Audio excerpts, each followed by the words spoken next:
ខ្ញុំបកលណាថ្មភាភិក្ខុសុសង្ឃវុតោវុទ្ធិសិទ្ធសូមនមស្ការព្រះធេរានធេរៈគ្រប់ព្រះអង្គសូមចម្រើនពរញាតិញោមពុទ្ធបរិស័ទថ្ងៃនេះជាថ្ងៃសីល14រោចខែធ្នូ2025ចឹងថ្ងៃនេះសូមលើកឡើងអំពីសង្គមប្រទេសជាតិរបស់យើងដែលកើតបញ្ហាមានមូលហេតុពីអ្វីខ្លះដែលធ្វើឲ្យសង្គមប្រទេសជាតិយើងមានសង្គ្រាមជាមួយប្រទេសជិតខាងវាមានមូលហេតុរបស់វាបងប្អូនប្រជាពលរដ្ឋនឹងមកពីថ្នាក់ដឹកនាំរបស់យើងបានបង្កហេតុណាបងប្អូនប្រជាពលរដ្ឋកុំភ្លេចថាអ្នកដែលបង្កហេតុណាកុំភ្លេចអ្នកបង្កហេតុឥឡូវគេចាប់ផ្ដើមធ្វើដើម្បីឲ្យបងប្អូនដឹងអំពីអ្នកឃ្លានពានយើងក៏មិនទទួលស្គាល់ដែរគឺយើងប្រទេសជាតិខាងឃ្លានពានយើងថាថៃថាយួនអញ្ចឹងយើងកុំភ្លេចអញ្ចឹងមូលហេតុដែលគេឃ្លានពានយើងមកពីយើងខ្សោយដែរបងប្អូនជាពលរដ្ឋមកពីយើងអ្នកបង្កហេតុដែរដោយថ្នាក់ដឹកនាំឬតកូលហ៊ុនដែលបានគេហៅថាយកពុកម៉ាហ្វៀយកក្រុមចិនដែលធ្វើជាបណ្ដាញឆបោកទូទាំងពិភពលោកអញ្ចឹងហើយបានគេរកលេសនៃការរំលោភបំពានឬក៏បក្រាបមកលើប្រទេសខ្មែរហើយគេឈ្លានពានតាមរយៈដែលយើងហៅថាតំបៅយើងមានណាហ្នឹងគឺតំបៅហ្នឹងគឺក្រុមឆបោកដែលនៅក្នុងប្រទេសខ្មែរនេះអញ្ចឹងហើយសូមឲ្យបងប្អូនកុំភ្លេចថាអ្នកណាដែលបង្កហេតុនាំឲ្យគេឈ្លានពានយើងក៏មិនយើងក៏ថ្កោលទោសអានេះដែលបង្កហេតុគឺយើងថ្កោលទោសជាពិសេសគឺថ្នាក់ដឹកនាំរបស់យើងតកូលហ៊ុននឹងឯងអ្នកបង្កហេតុបងប្អូនគ្រាន់តែចំនួនរវាងតកូលហ៊ុនហើយនិងតកូលតាក់ស៊ីននឹងធ្វើឲ្យគេឈ្លានពានមកលើប្រទេសខ្មែរបានដោយសារតែតកូលហ៊ុននឹងឯងអ្នកដែលបង្កហេតុអ្នកដែលជាមូលហេតុកុំភ្លេចថាបងប្អូនយើងរងគ្រោះជនភៀសឹកផ្សេងក៏ដោយសារតែតកូលហ៊ុននឹងឯងដែលធ្វើឲ្យយើងនឹងរងគ្រោះមិនគេមករំលោភបំពានក៏យើងទទួលយើងថ្កោលទោសដែរថារំលោភបំពានហ្នឹងគឺជាទឹកដីរបស់ខ្មែរបងប្អូនជាអញ្ចឹងយើងទាំងអស់គ្នាកុំភ្លេចទី1គឺពូកឈ្លានពានទី2ទី1ហ្នឹងគឺតកូលហ៊ុនហ្នឹងឯងទី2គឺពូកឈ្លានពានតកូលហ៊ុនហ្នឹងគឺបានបំផ្លាញទ្រព្យសម្បត្តិប្រទេសជាតិយើងហើយបានបំផ្លាញបង្កសង្គ្រាមជាមួយនឹងប្រទេសជិតខាងអញ្ចឹងបើសិនជាថ្នាក់ដឹកនាំមានកម្រិតវប្បធម៌មានគុណធម៌សិលធម៌គេគិតពីរឿងអាយុជីវិតរបស់ប្រជាពលរដ្ឋគេមិនមកធ្វើសង្គ្រាមដើម្បីផ្ដាច់ផ្ដាល់ជីវិតមនុស្សដែលយើងកំពុងតែកគេហៅថាកការគេថាកធនធានមនុស្សយើងនោះគឺធនធានមនុស្សសម័យខ្មែរក្រហមនោះគឺស្លាប់ធនធានមនុស្សនឹងអស់ច្រើនហើយសម័យបច្ចុប្បន្ននេះគឺតកូលហ៊ុននឹងគឺបានបំផ្លាញធនធានមនុស្សបន្ថែមទៀតអញ្ចឹងហើយអ្នកដែលបង្កហេតុអ្នកដែលធ្វើឲ្យបងប្អូនប្រជាពលរដ្ឋខ្មែរទន់ខ្សោយគឺតកូលហ៊ុននឹងឯងបងប្អូនប្រជាពលរដ្ឋមិនមែនអ្នកណាផ្សេងពីតកូលហ៊ុនទេអញ្ចឹងសូមឲ្យបងប្អូនយកទៅគិតពិចារណាទាំងអស់គ្នាយើងកុំភ្លេច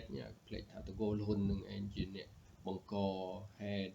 ជាអ្នកធ្វើឲ្យវាមានបញ្ហាធ្វើឲ្យយើងនឹងនិរាសព្រាត់ប្រាសមិនថាពលករនៅប្រ ប្រទេសថៃប្រទេសកូរ៉េប្រទេសជប៉ុនឬប្រទេសម៉ាឡេផ្សេងទៅអារ៉ាប់ផ្សេងហ្នឹងគឺដោយសារតកូលហ៊ុនហ្នឹងឯងបើសិនជាយើងគិតគូរឲ្យបានដល់បងប្អូន complex ថាអ្នកដែលបង្កហេតុយើងមានការបាត់បង់ជីវិតមានការបាត់ទឹកដីហ្នឹងគឺដោយសារតកូលហ៊ុនថាយូនថាថៃជាពិសេសយើងមើលឃើញច្បាស់ភ្នែកហ្នឹងគឺថៃលំពៀនឬប្រទេសយើងអញ្ចឹងយូនក៏អញ្ចឹងដែរឃើញផ្លេចយើងកំពុងមានបញ្ហាជាមួយនឹងប្រទេសថៃឃើញហ៊ុនម៉ាណែតនឹងលោកហ៊ុនសែននឹងទៅចុះហត្ថលេខាជាមួយប្រទេសយួនបើកច្រកព្រំដែនហើយធ្វើកំណត់ព្រំប្រទល់ដែនផែនទីព្រំប្រទល់ដែននឹងបងប្អូនជាពលរដ្ឋប្រទេសណាដែលគេមើលឃើញកំពុងតែបង្កបញ្ហាផ្សេងគេទៅបង្កើតហៅថាភាពល្អជាមួយគ្នាជាមួយប្រទេសផ្សេងទៀតវាអត់មានទេមានប្រទេសណាគេធ្វើអញ្ចឹងទេរីរដ្ឋបាលតែមួយទេគឺកាលណាវាមានបញ្ហាជាមួយថៃมันអាចទៅល្អជាមួយនឹងយួនទេហេតុអីបានអញ្ចឹងគឺល្អមានន័យគឺថាយើងបានទៅចុះសន្ធិសញ្ញាបោះបកគោលព្រំដែនហើយឃើញមានប្រទេសណាគេធ្វើអញ្ចឹងអត់ទេបងប្អូនទល់តែប្រទេសហ្នឹងចប់សង្គ្រាមហើយដូចថាល្អទាំងសងខាងល្អទាំងនៅប្រទេសជិតខាងអត់មានបញ្ហាអីជាមួយគ្នាទាំងអស់អាហ្នឹងបានយើងដោះស្រាយឬមានធ្វើអីផ្សេងជាមួយប្រទេសដែលយើងអត់មានបញ្ហាជាមួយគ្នាបាទអានេះប្រទេសកំពុងតែមានបញ្ហាមួយប្រទេសថៃយួនមកយកឱកាសនឹងមកធ្វើដាក់ប្រទេសមកចរចាបោះបកគោលជាមួយប្រទេសខ្មែរវាអត់ត្រូវបងប្អូនអានឹងវាត្រូវបានន័យថាវាមានចេតនាអាក្រក់គៀបសង្កត់មកលើខ្មែរបាទហើយបើខ្មែរយើងល្ងងដោយតកូលហ៊ុនទៀតហ្នឹងគឺទៅធ្វើឲ្យគេហ្នឹងគឺគេបានព្រៀបអញ្ចឹងវាអត់មានបងប្អូនប្រជាពលរដ្ឋឬអ្នកចេះដឹងសិក្សាស្រាវជ្រាវបានច្បាស់លាស់បានគិតគូរទៅវល់ខ្វល់ខ្វាយជាមួយនឹងធ្វើសង្គ្រាមជាមួយនឹងប្រទេសថៃអញ្ចឹងតកូលហ៊ុនហ្នឹងគឺជាតកូលដែលវាបានបំផ្លាញប្រទេសជាតិរបស់យើង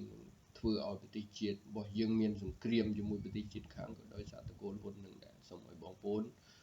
បានជ្រាបបានដឹងហើយបានយល់ទាំងអស់គ្នាមិនមែនថាអូបានតកូលហ៊ុនហ៊ុនសែននឹងឯងអ្នកចម្បាំងអ្នកសង្គ្រាមតទល់អត់ទេបងប្អូនមិនមែនទេគេមិនឲ្យកើតសង្គ្រាមមកបើអ្នកផ្សេងគ្រប់គ្រងគេមិនឲ្យកើតមានសង្គ្រាមអញ្ចឹងគេកើតមានសង្គ្រាមវាខូចទាំងភាគច្រើនគឺខ្មែរយើងខូចព្រោះយើងមានអាវុធខ្សោយជាងគេចម្បាំងបងប្អូនជាពលរដ្ឋស្រុកគ្មានសង្គ្រាម40ឆ្នាំ50ឆ្នាំហើយយើងអត់មានយន្តហោះចម្បាំងដូចគេមានមិនថាប្រទេសភូមាប្រទេសប្រទេសលាវប្រទេសគេមានគ្រប់គ្នាយើងអត់ហើយវាកំសាកអីអញ្ចឹងអាថ្នាក់ដឹកនាំកាន់អំណាច40ឆ្នាំ50ឆ្នាំហើយហេតុអីបានមិនមានយន្តហោះចម្បាំងអីគេអានឹងគឺបងប្អូនប្រជាពលរដ្ឋត្រូវតែគិតគូរទាំងអស់គ្នាថាដឹកបាន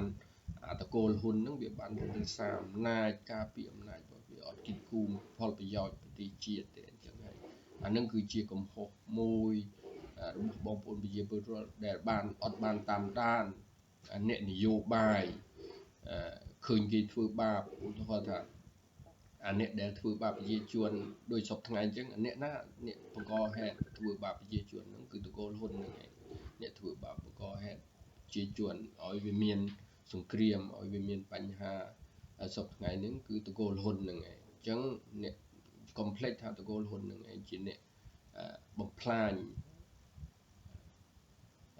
បានទីនិយាយថាសុខសន្តិភាពអីបងប្អូនជាពលរដ្ឋបើសពថ្ងៃនឹងប្រទេស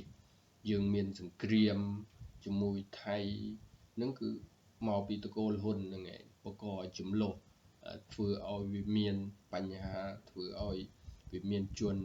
ភាសាផ្សេងហើយបងប្អូនប្រជាពលរដ្ឋហ្នឹងគឺជំលះទៅស្រុកមួយពីស្រុកមួយពីខេត្តមួយទៅខេត្តមួយហ្នឹងគឺទាំងអស់គ្នាហ្នឹងគឺមានការក្តៅក្រហាយកុំភ្លេចថាអាអ្នកដែលធ្វើឲ្យបងប្អូនក្តៅក្រហាយហ្នឹងគឺតកូលហ៊ុនសូមចាំឲ្យបានច្បាស់ទាំងអស់គ្នាពោសូមបញ្ចប់ហើយក៏សូមសម្ដែងការសោកស្ដាយដែលបងប្អូនប្រជាពលរដ្ឋយើងអ្នកខ្លះទាហាននៅជួរមុខដែលបានបូជាជីវិតឈាមស្រស់សាច់ស្រស់នឹងដើម្បីការពារប្រទេសជាតិដែលជនជាតិបរទេសគេឈ្លានពានមកលើយើងដោយប្រទេសថៃអញ្ចឹងបងប្អូនសូមឲ្យបងប្អូនសូមសម្ដែងការសោកស្ដាយទាំងអស់គ្នាហើយចូលរួមរំលែកទុក្ខទាំងអស់គ្នាហើយសូមចុងក្រោយនេះក៏សូមជូនពរឲ្យបងប្អូនប្រជាពលរដ្ឋខ្មែរយើងរួចផុតពីគ្រោះភ័យនៅក្នុងពេលនេះហើយក៏